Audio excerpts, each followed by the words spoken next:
Welcome to MDC Learning Standard TY BCom Subject Export Marketing Chapter Product Planning Pricing Decision Topic Pricing.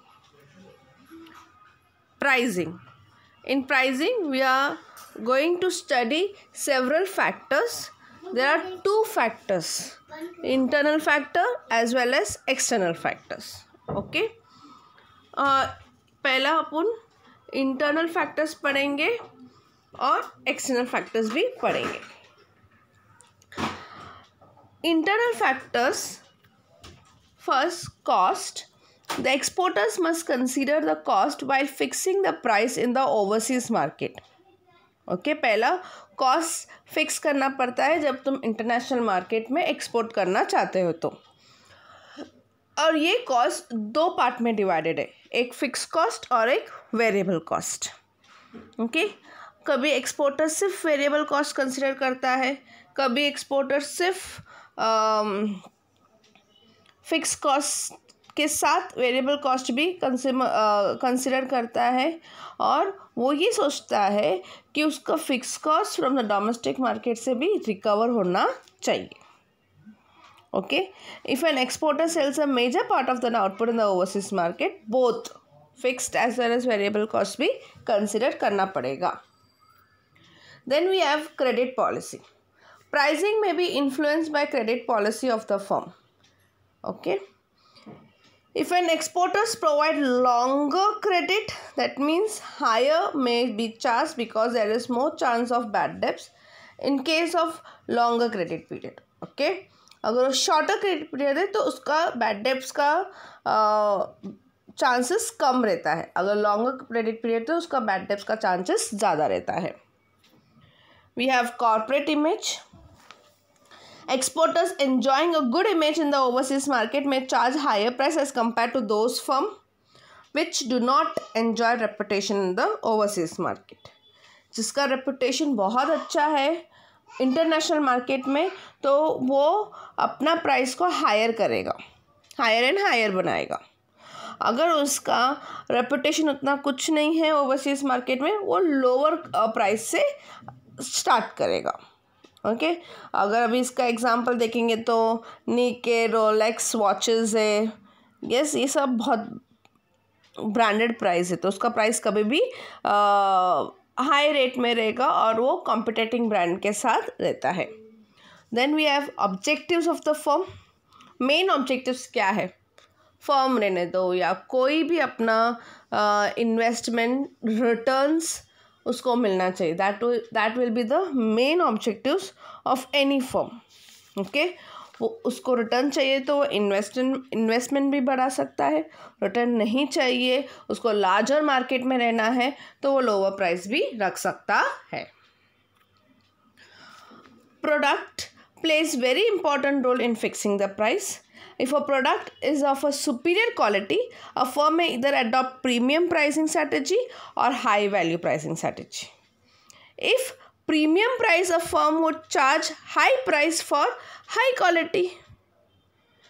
जितना quality अच्छा उतना उसका price भी high रहेगा.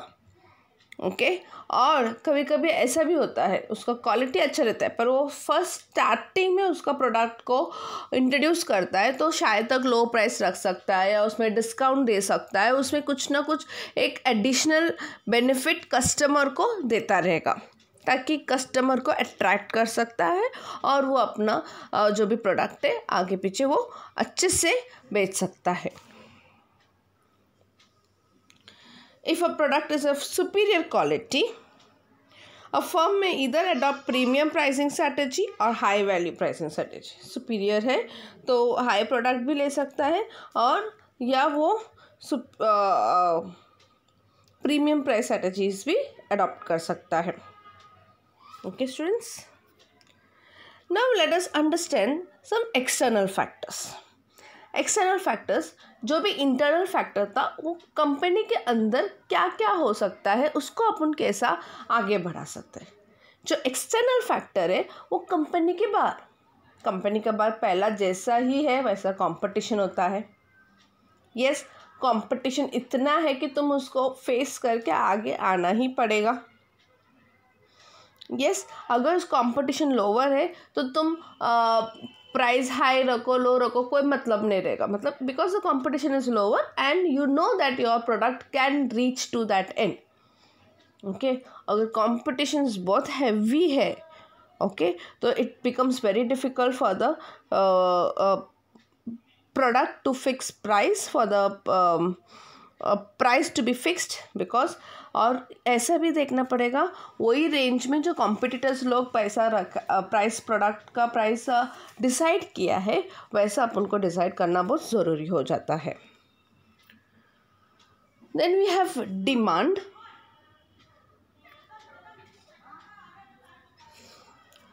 Demand, price of goods to be a greater extent, demands depends upon the consumer. Yes, for instance, an increase in demand may lead to an increase in price, even though there is no rise in the cost. Okay, demand may increase due to the economic conditions in the market, problems with the supplies of the competitors, and many other reasons. जितना demand बढ़ेगा उतना आपका product sell out होगा, जितना demand कम होगा उतना आपका product sell out होने वाला नहीं है. पर कभी कभी किसी भी एक चीज़ का डिमांड ज़्यादा बढ़ जाता है. फॉर एग्जांपल अभी ये पैंडमिक टाइम में मास्क का डिमांड बहुत ज़्यादा बढ़ गया है. यस, जितना भी वेस्टेज ऑफ क्लॉथ रहता होगा सब निकाल के मास्क बनाया है कोई लोग ने. पर जो नॉर्मल मास्क है जो डॉक्टर्स यूज़ करते हैं वो सब मास्क को बनाना पड़ता है. ओके, मैंने एक स्टोरी सुना था.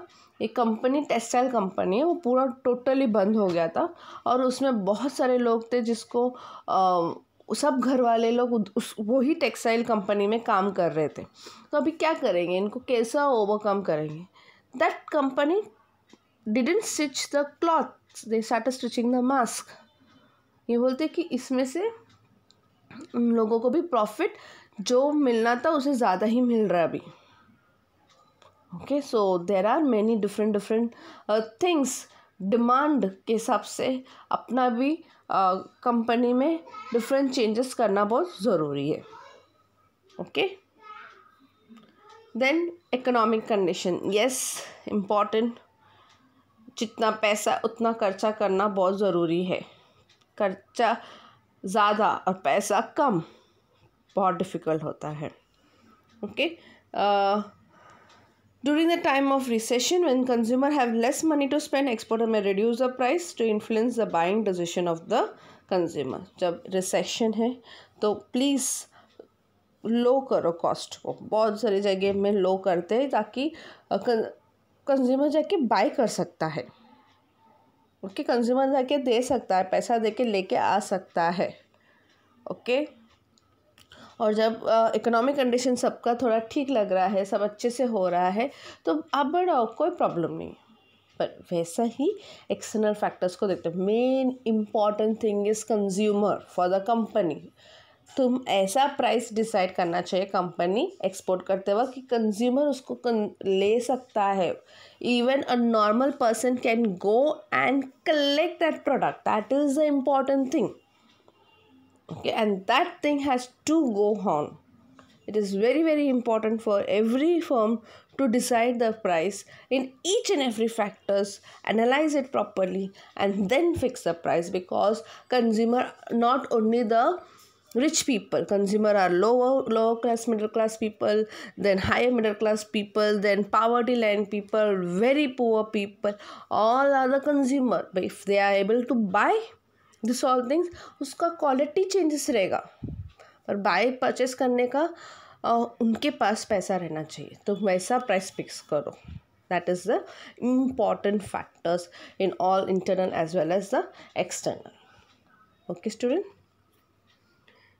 Main important financial incentives. It is offered by the government. Government इसीलिए ऑफर करता है कि तुम कम से कम भाव रखो ताकि लोग भी उसके हिसाब से उनको क्या बोलते हैं, एक बूस्ट एनर्जी मिलेगा कि वो लोग खरीद सकते हैं.